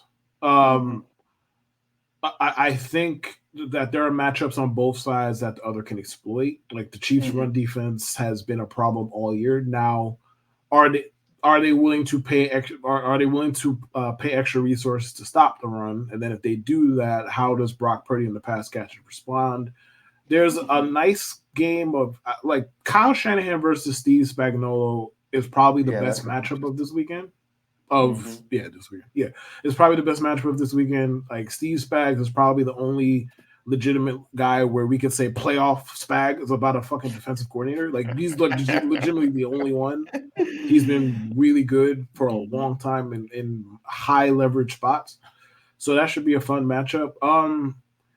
What can be said about Patrick Mahomes that hasn't already been said? I don't have it. I don't have the words for it. I don't know what can be said that we haven't already heard. I've been saying this stuff about that guy for like 5 years now. He won an MVP while also admitting he didn't fully understand how to read coverages, which is probably one of the most impressive things I've ever heard in my life. So he does what he does. I'm not going to say betting against him is a fool's errand. Like we have seen him lose, Mhm. but I'm not prepared to bet against him in this spot either, because ultimately I think it's a 50-50 game, and I'm going to bet on the guy who might be the best player of all time when it's all said and done. So I think the Chiefs win in a narrow one. The Chiefs defense, I expect to. Brock Purdy's been running some hot interception luck for a long time. I expect that to finally stop. I think he. That guy. I think he throws a critical one at some point in this game, and I think the Chiefs win like 27-24 or something like that. I can see that. I mean, yeah, Brock Purdy's been like he's had that Ryan Fitzpatrick luck from a few years back. Like he's been begging to throw like some bad interceptions. You just Mike. Damn, bro. Yeah, Ryan Fitzpatrick. I personally, I think San Francisco wins, and I'm going on a limb, and there's nothing against Mahomes. I just think it has to eventually end. This man said he's going out on a limb by picking one team in the Super Bowl. No, when I say going on a limb, that's what you said. When I say going on a limb, right? Yes, San Francisco's a favorite. Yeah, yes, they are. I'm not really going out on a limb per se. Oh yeah, no shit. But I'm saying it in this regards to what you guys are saying. I think Pat Mahomes has been skating by on one leg on a tightrope, and San Francisco. Yeah, you've been saying this for 3 years. Go ahead. Well, more so this year, but last year. Well, I mean, last year I was wrong because I wasn't really paying attention last year how good they were last year offensively. This year they weren't, so that held true. But I'm going to say this. I think Shanahan's going to game plan for CMC to be the primary guy. He's going to be the Super Bowl MVP, and has nothing to do with Brock Purdy. And if Brock Purdy gets MVP, it's because he executed all the screen passes and dump offs correctly. And they're going to run a pretty much heavy West Coast offense. They're going to run the ball, and they're going to do play actions, and they're going to throw the ball deep to Ayuk maybe once or twice.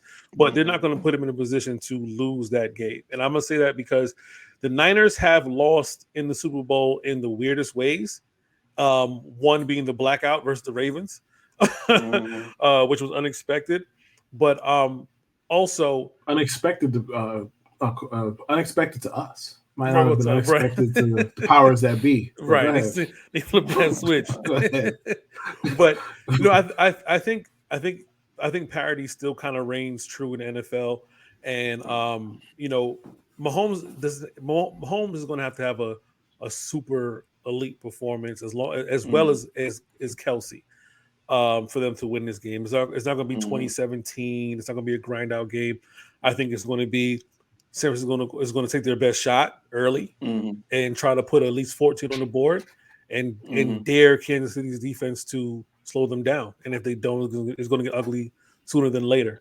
And I think I miscalculated like that with the Broncos and Carolina when they crushed Cam Newton and when the Broncos got crushed by Seattle when it was kicking Brady kicking Manning's ass. I don't think I'm gonna miscalculate this season. I'm gonna give San Francisco an easy Super Bowl win. Oh yeah, congrats to Marlon in that case. I do have one last funny thing to say. Thank God Josh Allen is not in the Super Bowl, because I would have watched the Nickelodeon coverage of the Super Bowl. Josh Allen was in the Super Bowl, because hearing Tony Romo doing the Gluck Gluck 5000 for Josh Allen. I'm sorry. I'm sorry. Thank you, Patrick Mahomes. Is he using two hands, Jude? He might be using his feet at this point. At this point, he might be using his feet. Forget hands. It's gone past hands. It's gone past his hands now. That's a perfect soundbite. Thank you for that, Jude. And our final topic, man, the coaching carousel continues. NFL offseason for coaches have been very weird this season. I don't think we really got into how deeply weird it's gotten. Let's start with the Tennessee Titans. The Tennessee Titans fired Vrabel. All his assistants are gone, and all of his assistants has gotten jobs. All of them. You know who hasn't gotten a job? Mike fucking Vrabel. He's too jacked. Well, that's what we're about to get into, right? Because a report. I don't think you say a report or whatever. It's an interview with Rossini and who else? It was Rossini and somebody else that he was I talking don't to. recall. Yeah. I remember who it was, right? It was a podcast. Yep. It was a podcast, and they were talking about what's going on, why Vrabel was getting hired. I wish we had the audio. We should have the audio. We got to do better next time. Well, pretty much, Rossini says an exec said at the Senior Bowl, right? I believe Yeah. that Vrabel is a massive man. Pause. And he intimidates execs. And the dude, whoever she was talking to, couldn't believe that was the thing. She's like, "No, it's true. That's what I was told." And I was like, and I'm listening to this, and I'm like, "What in the cuck is going on?" Because for that to be a thing, right?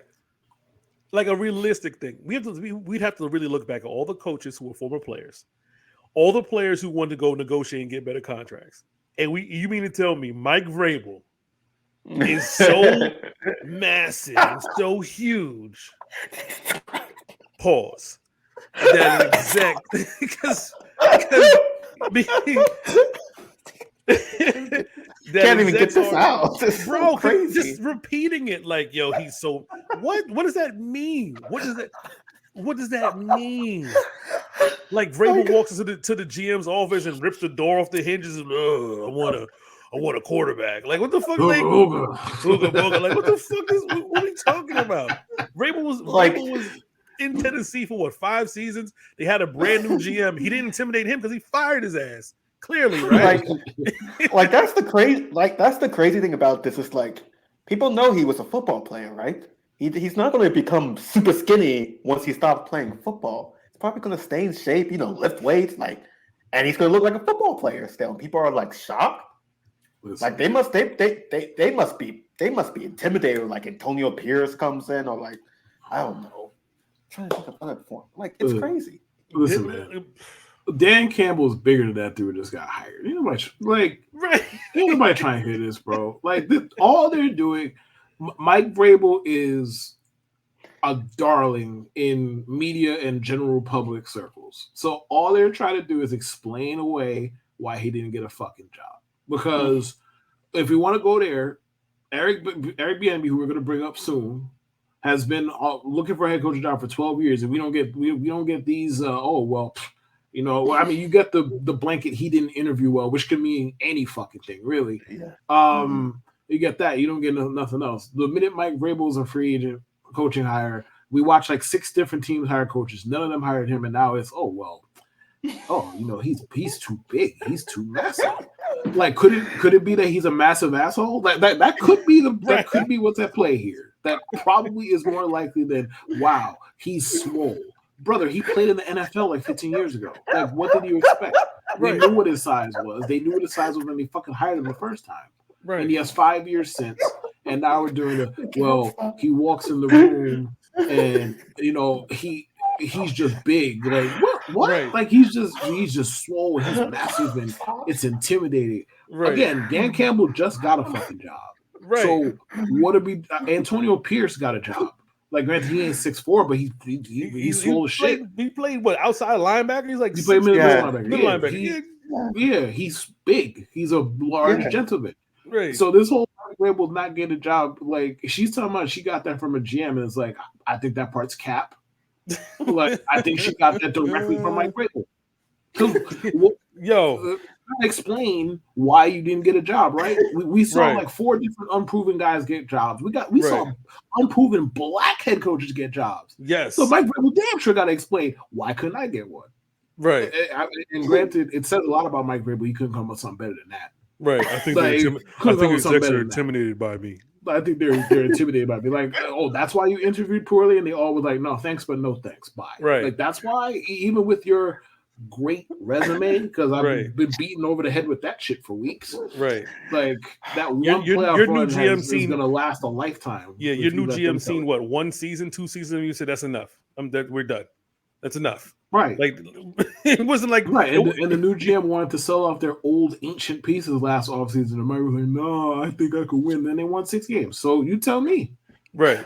You tell me. But the problem here is that Mike Vrabel works out too much. He's too That's the massive. problem here. He's He's juiced got, up. he's got the roids. Yeah, Yeah, that's the problem here. Yeah, juiced I'm sure that came from a GM. And by the way, listen, it's possible it did. It's possible that did come from a GM. That GM is either lying or pussy. There's no in between. It's one of the two. Lying or a pussy. There's no in between. None. Right. It's one of the two. He just didn't want to say on record like, yo, he's a dickhead. And Because the fact typically they that don't really say that about coaching candidates. They don't really just go out there and air them out like that. The fact that Rossini was trying to, the psychology of it though, men are intimidated by taller men and blah, blah, blah. And the guy was like, I'm 5'11". You mean to tell me? I'm like, yeah, it sounds stupid. Yeah, can somebody being bigger than you intimidate you? Like, hey, you're walking to a room. Of course, like somebody's bigger than you. Yeah, it intimidates you when it's the wrong person. Yeah, right. But still, you think Vrabel's walking in and crushing apples with his bare hands, talking about give me a 5-year contract, and like, bro, if you're that intimidated, you'd hire him, right? If he's like crushing beer cans, apparently that's what he's doing when he walking in. Yeah, what's he gonna do? Get the job and then shit on your desk and be like, yo, this is my team now? Like, what are we talking about, bro? Like, I'm just saying, like the shit, like I'm thinking of the most Neanderthal garbage that could possibly happen for Mike Vrabel to be so intimidating that he can't get a job. It's so ludicrous. Like, just you saying this over, and it's just like, I can't believe someone actually told a reporter that. Like, and I can't believe she said it. Of all the things, it's like you couldn't say anything else. Like, maybe he's an asshole. Thanks, Mike. The wrong way. Right. Thanks, Mike. Appreciate you for leaking that on your own behalf. Appreciate it. Other things going on. Okay, so the Raiders were supposed to be bringing on Cliff Kingsbury. Kingsbury. I said Killingsburg, whatever. Cliff Kingsbury. And he says, thanks, but no thanks, and goes to Washington. The Raiders then turn around and hire Getsy, who was the former offensive coordinator in Chicago. I don't understand why they would hire Getsy after what he did with Fields, but that killed the idea of Fields that the Raiders were interested in trading for Fields, apparently. And now it also kills the idea that Caleb Williams is going to Chicago. I've had a lot of people telling me that Caleb Williams wants nothing to do with Chicago, and Cliff going to the Commanders puts them in a position to either trade with Chicago for the number one spot, or basically Caleb Williams to come out there vocally say, which he kind of been like low key, but he believe it or not said. I think it was maybe last month.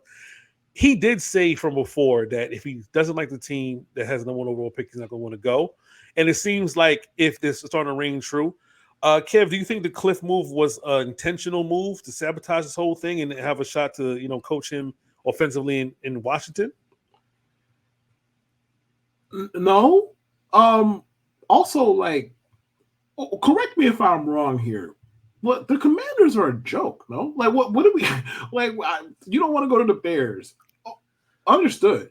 Like, you don't have to sell me on that. I understand that perfectly clear.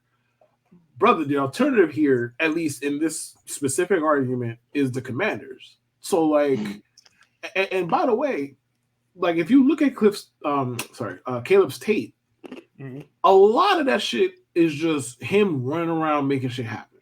Now, one could say that's a red flag. I'm not here to argue. I'm not a college expert. One could say that's a red flag. Fine. I think it is too, to an extent. But like the way the offense worked, why would Caleb sign up for that in the NFL? Like, that's the problem. Cliff was there. He's done this already. Why would he sign up for that? Like, why would that be a selling point is what I am unclear on. Cliff clearly knows offense. I think he's a little bit overrated in that regard because I watched a lot of them Cardinals games. I don't know what y'all saw that was that impressive. I watched a lot of them Cardinals games. Like, it was a lot of the same repetitive bullshit over and over and over. And it was like, yo, Kyler, go do shit. It was what felt like the entire offense was at its core. So I'm not sure why he would do that. I think a lot of this is much ado about nothing because guess what? If the Bears take Caleb Williams, what is he going to do? Nothing. Play for the Bears. That's what he's gonna. That's what he's gonna do. He doesn't have a choice. They take him and say, "Hey, fuck you, go play." What is he gonna do? He has nothing to do but to go fucking play. The same 2004. He's not John Elway. He came in and was like, "Brother, I'm not playing for you." And then happened to have an alternative that worked for both sides because San Diego got their quarterback, New York got their quarterback. San Diego got paid. They got paid richly for it. With like other picks, one of them ended up being Sean Merriman, if I'm not mistaken, on down the line. So it worked for both parties. Chicago is like this idea that there's a debate whether they're going to keep Justin Fields is ludicrous to me. Brother, the GM that they have now didn't draft Justin Fields for one. For two, we still have no idea if Justin Fields is good. He's about to be in year fucking 4. We don't know if he's good. I'm not saying the man is bad. I ain't saying the man is good. We don't know what the fuck he is. And you're about to have to pay him soon. Mm-hmm. And you could take Caleb Williams, who is a better prospect than Fields was, and you could restart the fucking quarterback clock. Oh, Caleb Williams is a better prospect than Justin Fields was. You don't got to look at me like that. I'm thinking, and I'm just like he was a better prospect. I'm not going to hunt him. At a minimum, he's comparable. And I would say comparable. I don't think he was better. He's younger. He's younger than him, and obviously, again, you reset the financial clock. While we don't necessarily care about that shit, NFL teams certainly fucking do. And obviously, like the Bears also have another top 10 pick they can use to help Caleb Williams. Either way, a lot of this is much ado about nothing, and there's so much misinformation going on about Caleb Williams. It makes me hate people in general because it's like, guys, that's clearly a fucking parody account. Like, I'm in a group chat where I've seen so many fake Caleb Williams quotes that I fucking going insane. Like it feels like it's like at least once a month where it's like, yo, can you believe Caleb? No, I can't because he fucking didn't. He didn't say it. It's a fucking parody account. He didn't fucking say nothing. But the Bears are gonna take Caleb Williams. Listen, he did congratulate Cliff Kingsbury for getting the job. So, so he's a nice kid. All right, good for him. I mean, hey, he's a nice kid. Listen, Cliff. Like to hear it. Cliff has a hard on for the guys he's coached. That's why he took Kyler Murray. So if this is if Washington's trying to sweeten the pot and say, hey, because let's think about it like this. What did it do from the Lions say that Washington is a bunch of basketball guys? They don't know what they're doing, blah, blah, blah. Yeah, allegedly. Yeah. Uh-huh. Allegedly, right? And we were just talking about how way the NBA execs kind of do things for their players because whatever. If this is an NBA type move, who knows? It might be saying, hey, you know what? We do want Caleb, and Chicago's on the fence of what they're about to do. And of course, teams know a little bit more about what the opposition is going to do. Maybe it was a hire like that. Why would Cliff pivot from a team that's a game away from the playoffs with a coach that everyone likes, with better weapons on offense, to go to a franchise who's recovering from money, a racist scandal, a sex trafficking scandal. Money, everything. Money. Listen, money is a motivator. I get that, for sure. But after the money, because we don't know the amount exactly. I mean, to be fair, they're picking number 2 in the draft. Yeah, so they're going to get a quarterback. Maybe like it doesn't have to be Caleb Williams. Now, sure, is there a world where the Bears look around and think, all right, we think Caleb Williams and Jaden Daniels or Drake May are both, like, let's say, separated by not so much, right? Mm-hmm. Could they then just trade down from 1 to 2? Yeah, that's possible. Like, I ultimately, given how people smarter than me talk about Caleb Williams, I don't think that's happening. I think the Bears are going to take him. And whatever bullshit he has to work through to get to the point where he wants to play for the Bears, he's gonna have to work through it because they don't owe him anything. They don't owe him shit. Mm-hmm. The Bears are in a good position, Jude. Right? I'm about to throw you the question. They're in a good position, and this is a position I think that they're in. If they're going to make 2 trades, essentially, right? Mm-hmm. They're about to get a bunch of capital. Mm-hmm. If they're moving on from Fields, they got to trade Fields. If they're not taking Caleb Williams number 1, they're going to get more capital for trade number 1. Mm-hmm. With all that being said, how can Chicago fuck this up? That's a good question. Let's see. How can Chicago fuck this up? It's quite easy, really. They randomly take, I don't know, Jaden McDaniels number 1 or something. I said Jaden McDaniels, didn't I? Yes, you did. Who's that? And that's probably not his name. And I'm not. It's not. Jalen Daniels. Jalen Daniels. I don't know who Jalen McDaniels is. I think that's an NBA player. Yes. I think. So yeah, if they take an NBA player number 1, they fucked up. Yes, you're right. Correct. They reach for a quarterback. Let's just say generically, they reach for a quarterback. They make a massive reach for a quarterback, and they take like a DT with their other pick. That could be one way they fuck it up. I've seen that happen many times before. I don't know where. Mike but I've seen that McCagnon is happen. one of the Bears. I'm just saying that could Loser. happen. But besides that, I mean, damn, I can't really think of anything. I think the thing they could fuck up as well is by hanging on to Justin Fields too long because, like Kev said, it's year 4. At some point, you got to commit one way or another, and you don't want him to be in that purgatory. It's like he has to pretty much suck or be very good because if they commit to him past that 5th year, I think things could get fucked up a little bit. That's just my hot take. I'm going to remain on top of the fact that I feel like the Bears are in the catbird seat, and regardless of what they do, they will get even more picks and have more capital. And the only way they fuck it up is because their GM is a dickhead, and that's the only reason they can fuck it up. But in this position, bro, it's a win-win-win. I don't see them. If you stick with Justin Fields and you trade a number 1 pick, I don't see how you lose. You have capital for the future, regardless. And you have another pick. I still believe, regardless of how the Bears slice it, they can either keep Fields and get a bunch of capital and build a crazy team, or they could trade Fields and trade the number 1 pick because he's not going to be combined in that trade unless some team gets really ridiculous. And they're gonna have a bunch of they're gonna have more than enough value. If they fuck it up this year, they have more picks for the future to try to fuck it up again. But if the Bears are not a perennial contender within the next 5 years, we'll know. Because I'm just saying because has any other team been in this position as Chicago? I mean, Chicago's about to get one up by Green Bay for the 100th year in a row, and they're about to have the Lions right there with them too. So it's very likely they're not going to be these contenders at this point. Like they had this tiny window, super tiny of this past year, and it's gone because Jordan Love. Not really. Yeah, we don't because we don't know what the Lions are going to be. How long? We know that they're good. We know how long this window for the Lions seemed that small. But with all the draft capital that the Bears have, I don't think it's a small window. Because even if let's for argument's sake, they take Caleb Williams, they trade us to Fields, whatever. They have all these picks. They get, let's say they get Marvin Harrison Jr. or somebody else who play wide receiver, whatever. They have 4 years to figure it out, right? Yeah. To put something together. If you fire the GM and fire the coach and bring somebody else, if you feel he's the right fit, somebody's going to walk into a situation like, yo, I have everything I want plus a young quarterback. I don't see how they lose unless they completely just go right, or left, whichever direction you feel, where they just fuck everything off. Because it's going to be too hard to fuck it off. Like you really have to be like John Idzik. You really have to fuck it all off. Like, you know what I mean? John Idzik, or be Mike McCagnon. Or be Mike McCagnon. You know what I mean? Like, this. Yeah. So now I will say this.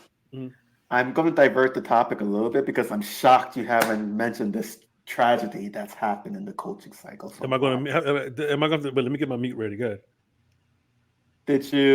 What happened with Bill Belichick? Mute. I knew it. Mute. I knew it. Mute him again. I knew it. Bill Belichick. I knew it, bro. Like we're not talking about Bill Belichick. Let's be thankful Case got those powers. I don't. I'd be beating your ass 35 times a show, bro. I wouldn't let you talk for shit. It's over. It's over. It's over. You're like, I know. He's going to come home. No, he's not. The Jets are not going to hire him. It's over. It's done. If he gets a job next year, God bless him. I hope everyone is. Belichick will be on a podcast with Julia Edelman in no time. You'll get him talking about some shit and get some I guess I don't know, some potpourri random shit about himself he's gonna talk about.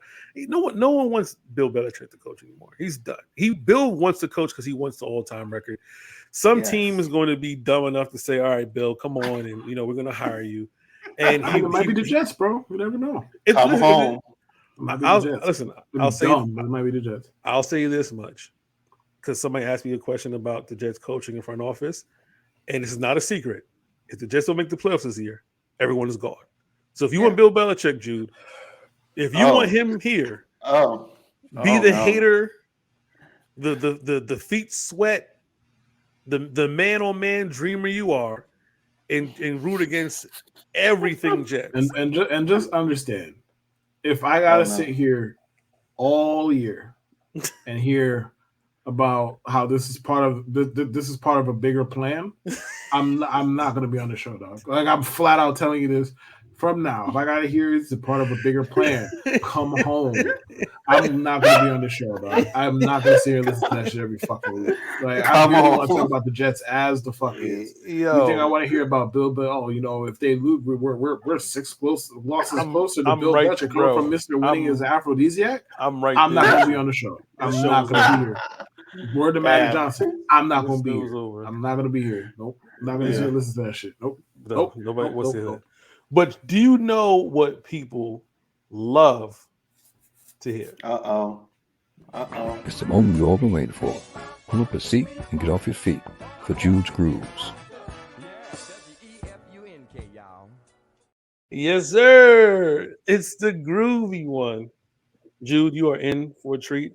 Fans of the Middle Show Podcast, you're in for the treat if you made it this far. It's time for Jude's Grooves. Take it away. Okay. Dog. I meet bitches. Discreet bitches. Street bitches / Cocoa Puffs, sweet bitches. What? Make you want to eat bitches, but not me. Yo, niggas, eat off the plate all you want, but not deep. That's literally me too. I fucks with these hoes from a distance. The instant they start to catch feelings, I start to steal and they shit. Then I'm out just like a thief at night. I sink my teeth in to bite. What the fuck is he talking about? He's thinking life. I'm thinking more like, what's up tonight? Come on, ma. You know I got a wife. And even though that pussy tight, I'm not going to jeopardize my life. So what is it you want from a nigga? What? I gave you. You gave me.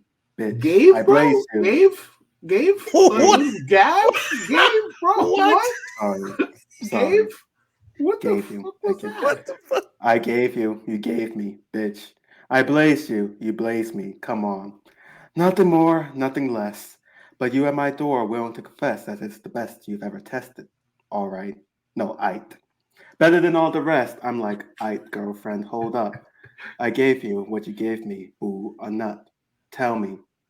Oh, Jesus. There was Brenda, Letitia, Linda, Felicia. Okay. Dawn, LaShawn, Enos, and Alicia. Ooh.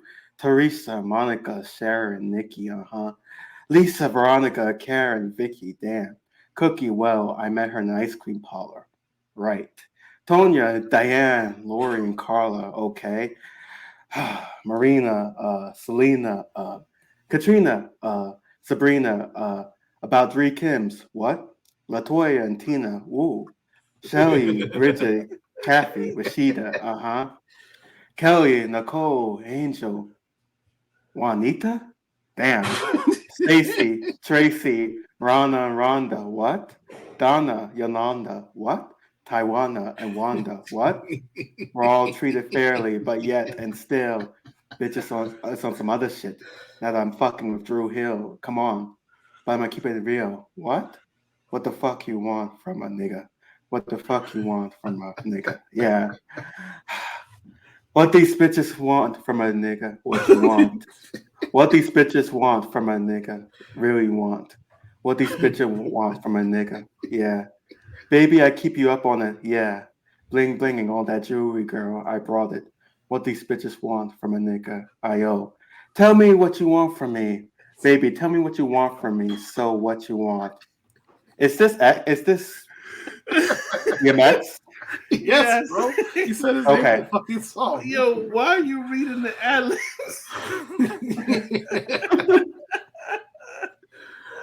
Yeah, I actually listened to that. So once I got to all the names, I'm like, this sounds pretty familiar. You sound like you were fed up trying to read all the names. And it was getting crazy. I mean, what was it? Juanita was probably the one. I'm just like, okay. This is a common name. That's a very common name. It's a very common Hispanic name. Oh, yeah, true. I mean, it wasn't crazy. That was Michael Jordan's name. Was it Michael Jordan's wife name Juanita? Yes. Yes. I mean, these weren't super crazy, so I'm thankful, Kev. Thank you for giving me not a super crazy song. It's just a lot of names. I take that personally. No, I mean that's good. I that like personally. to. If you like I don't it, I don't mind. like it. I mean, I've listened to this If you before. like Once it, I don't read, like I'm like, it. I want you to squirm. So I take that mean, personally. every time I'm saying nigga, I kind of do squirm because I don't. Yeah, what I think I he's don't going to feel- do, he's going to say everything loud and go, nigga. He does it like he's like, nigga. Bro, he say nigga like he trying to tell somebody a secret. Yeah. What these bitches doing from a nigga. Oh man. All right, guys. It's been a good show. Thank you for tuning in. If you made it this long, make sure you follow us on social media on MIPod69 on Twitter and on Instagram.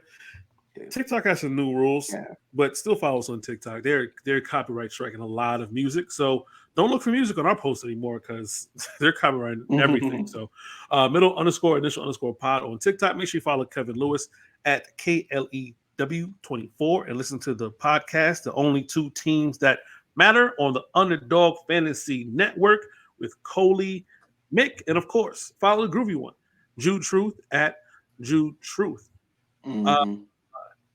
And that's about it. We'll be back next week after the Super Bowl to discuss, I guess, the game and everything like that. Any final thoughts from anyone? Go Chiefs. Get over Taylor Swift. Deal with her. Go Chiefs. I hate Taylor Swift. She making people think swag surfing is something new. And I hate Travis Kelce because he's gentrifying the fade.